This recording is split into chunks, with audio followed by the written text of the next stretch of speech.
আলহামদুলিল্লাহ, অবশেষে বাংলাদেশের হয়ে আবারও মাঠে নামতেছে বাংলাদেশের সর্বকালের সেরা ক্রিকেটার, বিশ্বের অন্যতম সেরা অলরাউন্ডার সাকিব আল হাসান।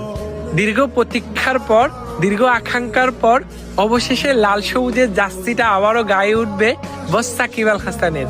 আজকে এক রুদ্ধশ্বাস বৈঠক শেষে বাংলাদেশ ক্রিকেট বোর্ডের পরিচালকরা জানিয়েছে, সাকিব আল হাসান যদি ফিট থাকে তাহলে তিনি আবারও বাংলাদেশ ক্রিকেট দলের হয়ে খেলতে পারবেন। আপনারা সবাই জানেন, বর্তমানে সাকিব আল হাসান বিশ্বের অন্যান্য ক্রিকেট লিগগুলোতে ভালো পারফরমেন্স করতেছে, তিনি অনেক ভালো ফিটও আছে। তার মানে আমরা সাকিব আল হাসানকে খুব তাড়াতাড়ি বাংলাদেশ ক্রিকেট দলে দেখতে যাইতেছি।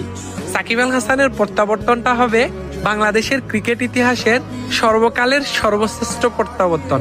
আপনার জন্য অনেক বেশি শুভকামনা রইল বস।